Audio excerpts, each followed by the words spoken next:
오늘 출애굽기 17장의 말씀으로 여러분과 함께 들어가 보려고 합니다. 이스라엘 백성들이 이집트에서 노예로 살다가 극적으로 이집트를 탈출하잖아요. 그들은 이집트만 탈출하면 불행 끝 행복 시작일 줄 알았습니다.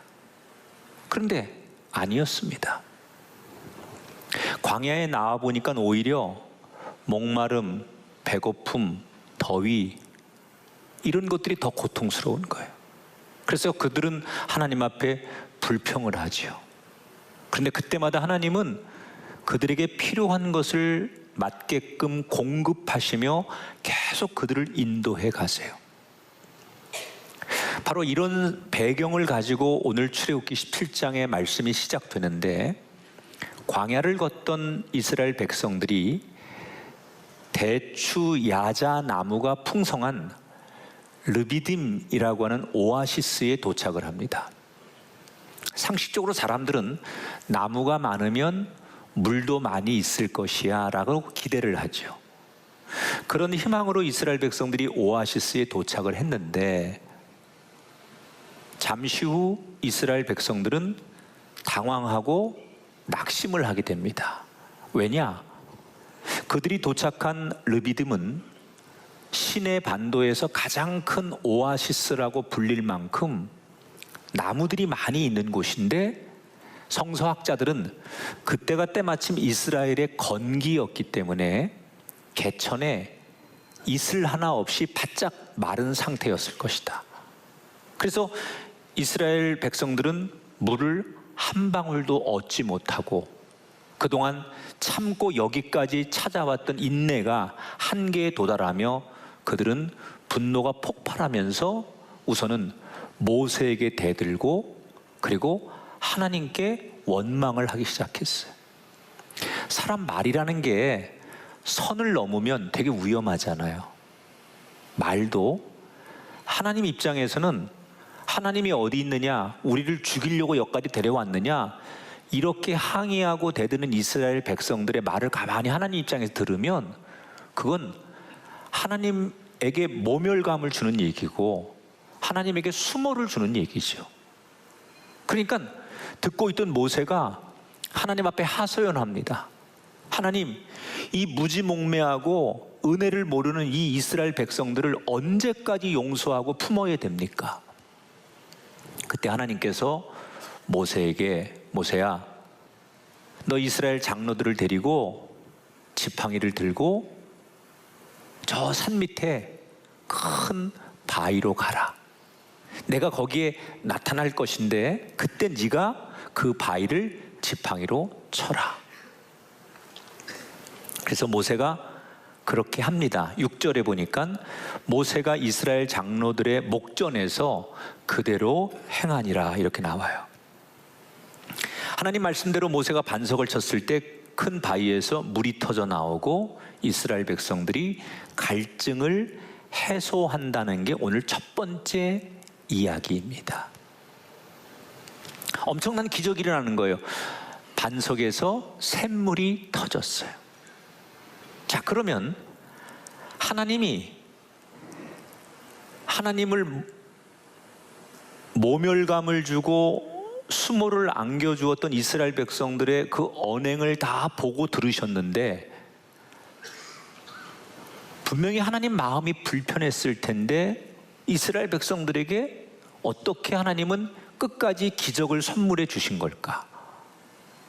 하나님이 그들을 사랑하시고 그들에게 약속하셨으니 그 약속을 지키신다, 이 말도 맞아요. 그러나 저는 하나님께서 이스라엘 백성들의 불편한 언행만 보신 게 아니라 전혀 다른 태도를 보이는 모세를 보셨기 때문에 이스라엘 백성들은 품을 수 있었다. 모세가 이스라엘 백성들과 달리 그 똑같은 상황에서 어떤 태도를 보이느냐, 조금 전에 우리가 읽은 성경 6절에 보면 이렇게 나와 있어요. 모세가 그대로 행하니라. 따라 할까요? 그대로 행하니라. 자, 이 문장 속에 담긴 스토리가 중요합니다. 모세가 하나님 말씀대로 큰 바위 앞에 섰어요. 그때 모세의 심정, 감정의 상태는 어땠을까요? 저 이스라엘 백성들의 막 거친 언행을 듣고 막 폭동이 일어나는 걸 보고 어제까지 하나님의 은혜를 입어서 홍해 바다가 갈라지고 만나와 메추라기를 주시고 수없는 하나님의 보호와 은총 가운데 자유를 얻은, 그것은 다 망각하고 이 죄의 본성이 드러나서 조금만 불편하면 원망하고 막 죽일 듯이 달려드는 저 죄성을 가진 이스라엘 백성들을 보면서 모세도 지치는 거예요. 그리고 화가 나는 거예요. 그래서 사실 그 분노한 상태로 그 이스라엘 백성들에 대한 미움의 감정을 가지고 반석을 친다면 보통 상식적으로 어때야 되느냐? 치기는 치더라도 입술에 그들을 향한 불평의 말 또는 격한 행동, 이런 것들이 드러났을 것이다. 에이, 나쁜 놈들, 못돼 먹은 놈들, 배은망덕한 것들, 뭐 이러면서 자신의 감정을 드러내는, 지팡이를 반석에 내려치는 행위를 했을 것이다. 그런데 성경 어디를 봐도 모세가 분노하고 상한 감정으로 반석을 내려쳤다는 표현이 없어요. 오히려 조금 전에 읽은 성경에 그대로 행했다는 이 말 속에는 모세가 감정에 휘둘리는 대신에 내가 하나님이 나에게 맡기신 해야 될 일을 어떻게 집중할까? 결국 모세 내면의 싸움이 들어있는 모습. 저는 하나님이 이 광경과 이 모습을 지켜보신 것이다. 그래서 하나님이 이스라엘 백성들에게 서운하고 불편한 마음이 있었지만 그 모세가 자신의 감정을 배제하고 자기는 하나님께서 맡겨주신 그 일에 충실하려고 노력하는 그 모세의 모습을 보고 하나님이 이스라엘을 품으신 거다. 저는 현대인들이 오늘 성경에 등장하는 이 모세의 삶의 태도를 꼭 기억해야 된다고 생각해요. 우리가 살다 보면 나는 지금 열심히 살고 있고 하나님 뜻대로 살아보려고 노력을 하는데 때때로 내 인생에 생각지 못한 풍랑과 세상의 저항을 만날 때가 있어요. 그때 우리가 그 저항과 맞서 싸울 때 어떤 태도를 가져야 될까? 오늘 성경에 단호하게 얘기하잖아요. 감정으로 대응하지 말고, 감정으로 휘둘리지 말고, 모세가 했던 것처럼 내가 해야 될 일, 내가 있어야 될 자리, 거기에 집중해라. 우리 사회가 언젠가부터 이런 말이 유행하기 시작했어요. 감정에 충실해. 이 말은 마음 가는 대로 해, 그런 뜻이거든요. 그래서 사람들이 내 마음 가는 대로 감정을 드러내는 것을 인생을 멋있게 사는 것이다. 그게 행복을 추구하는 것이다. 이렇게 사람들이 배우고 알고 있어요. 물론 감정이라는 것도 하나님이 우리에게 주신 선물이지요. 그러나 여러분, 감정에 충실하고 감정에 끌려다니고 감정의 노예가 되면 그 인생은 반드시 불행해집니다. 감정은 시간이 가면 갈수록 우리의 인생의 끝을 불행하게 만드는 요소가 있어요. 내가 슬픔의 감정 또는 기쁨의 감정, 분노의 감정, 뭐 이런 여러 가지 감정들, 감정이 가는 대로 내 인생을 맡겨두면요, 인간은 인간이 아니에요. 동물보다 못한 삶을 살고요, 이기적인 존재가 되고요, 남을 배려하지 못하고요, 그런 사람이 결혼하면 건강한 부부 생활을 할 수 없고요, 그런 사람이 직장에 들어가면 그 구성원에서 함께 어울리지를 못해요. 그 감정을 이성으로 통제할 수 있어야 돼요. 그 감정의 지배에서 벗어날 수 있도록 이성이 그 감정을 때때로 지배하고 이성적으로 판단할 수 있을 때 그 감정이 좋은 게 되는 거예요. 그 이성 위에 영성이 나를 이끌어 줄 때, 감정과 이성과 영성이 어우러짐이 있을 때 인간이 행복해지는 거죠. 사람은 본능적으로 나쁜 감정에 붙잡히고 휩쓸리는 존재예요. 그러니까 결국 우리는 때때로 감정의 노예가 돼서 감정이 이끄는 대로 우리가 끌려다니면서 그 감정이 시키는 대로 하는 거예요.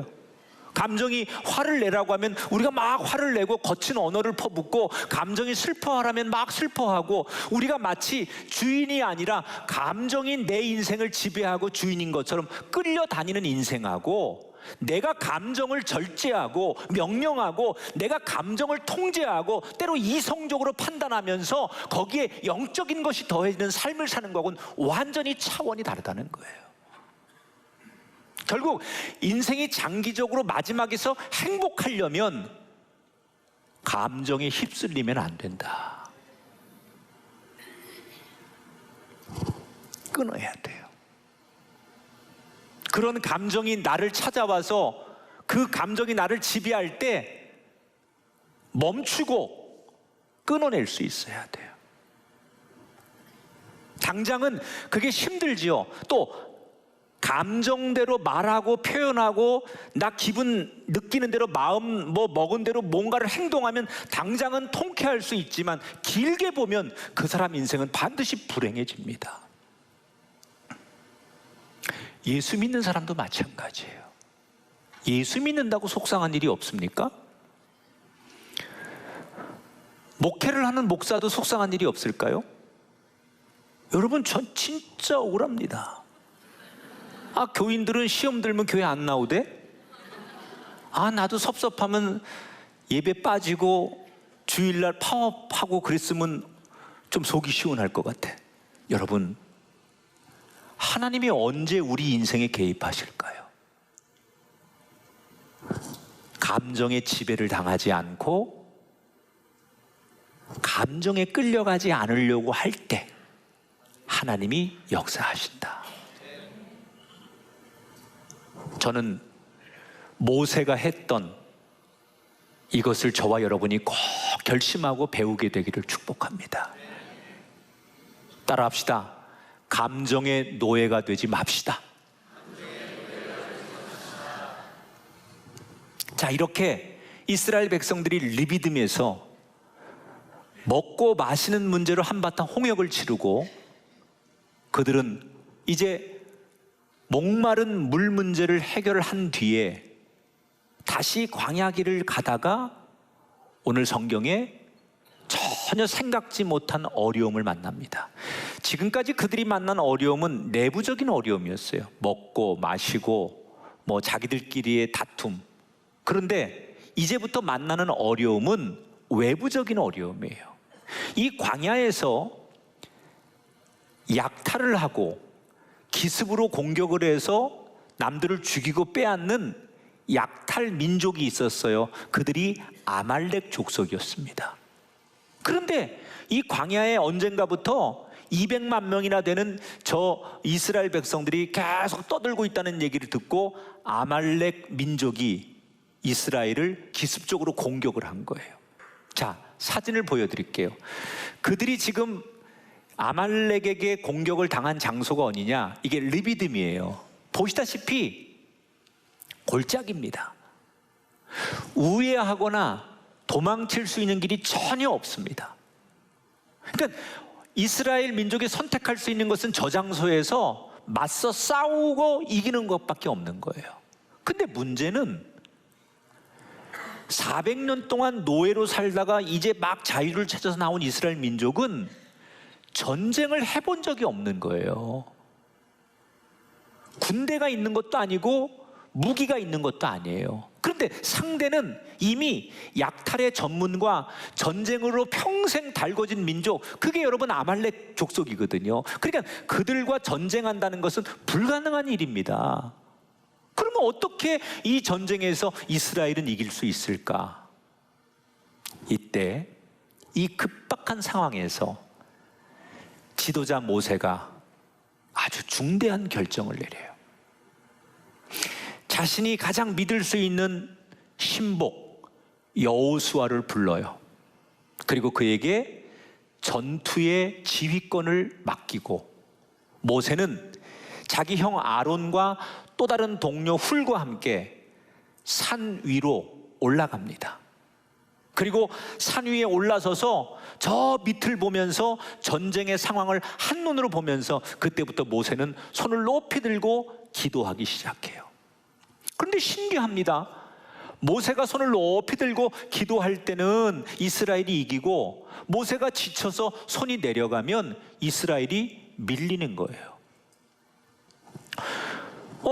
이상하다. 이 원리를 알게 된 모세는 그때부터 온 힘을 다해서 손을 들고 기도해 보지만, 시간이 가면 갈수록 노인의 체력이 점점 떨어지면서 손은 저절로 내려오기 시작합니다. 그때 모세의 손이 자꾸 내려오니까 같이 있었던 아론과 훌이 양쪽에서 모세의 팔을 잡아주는 거예요. 그래서 잡아주는 그 힘으로 모세는 계속 손 들고 기도하고, 두 사람은 계속 팔을 붙잡고, 그 사이 밑에서는 열심히 싸워서 결국 이스라엘이, 전쟁도 한 번도 해본 적 없는 이스라엘이 아말렉과의 전쟁에서 이기는 것으로 오늘의 두 번째 성경 이야기가 끝나요. 자, 이스라엘 민족이 외세와의 전쟁에서 처음으로 전투에서 이기는 이 이야기, 오합지졸, 군대와 무기도 없고 전쟁이 낯설고 두렵고 막막한 처음 전쟁을 그들이 이겼어요.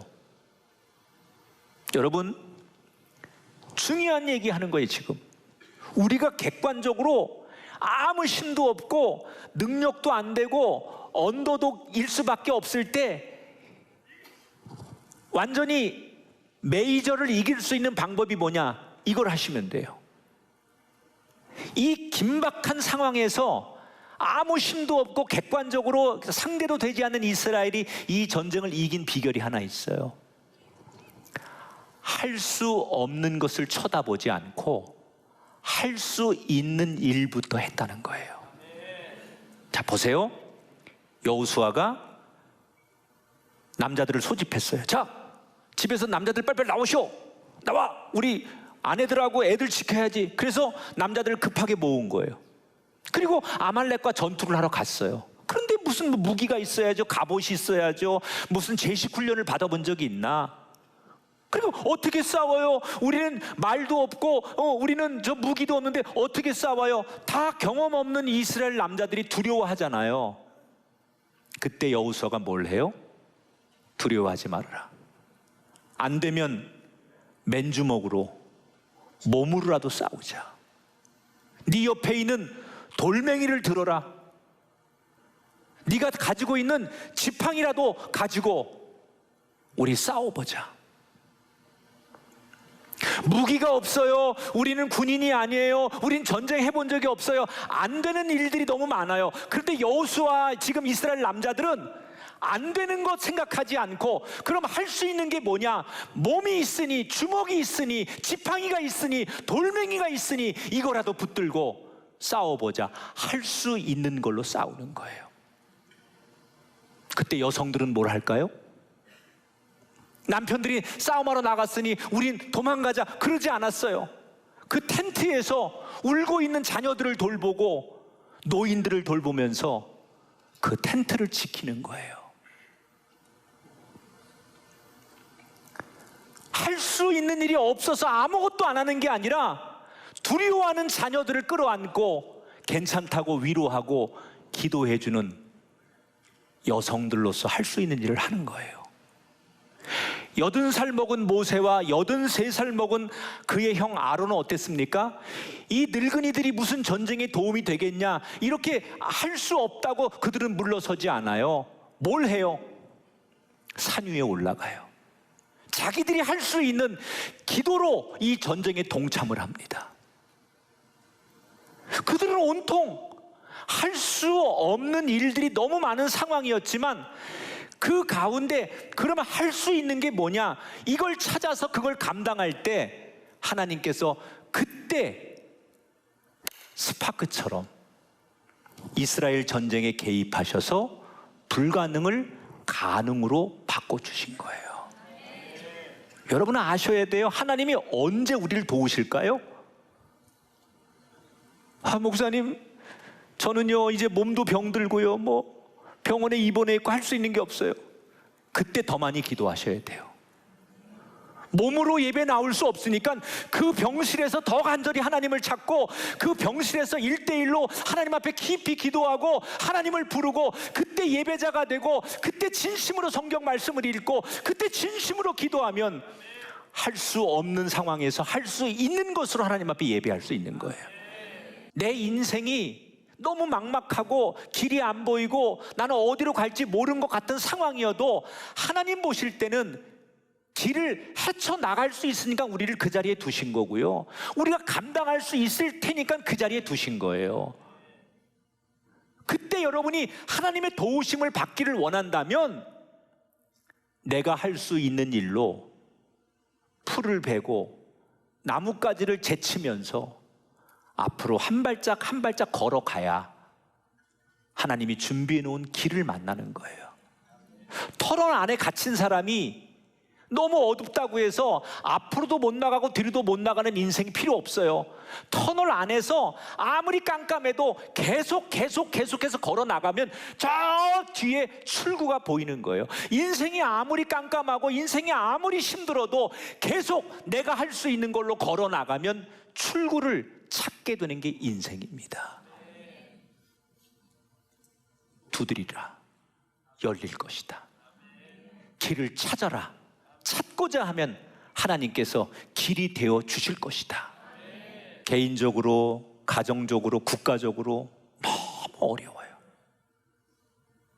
그러나 저는 신앙인으로서 믿는 게 있어요. 하나님이 감당할 수 있으니까 우리에게 이런 삶의 무게를 주시는 것이다. 우리가 여러 가지 풍랑을 만나지만 이 풍랑을 우리가 어떻게 대처하기를 하나님이 기대하시는 거고, 우리가 이 풍랑을 잘 대처할 수 있다고 생각하니까 우리 인생에 풍랑을 주시는 것이다. 여러분 인생의 풍랑을 만났다면, 어렵다면 감정으로 싸우지 마십시오. 감정을 배제한 상태에서 일을 하십시오.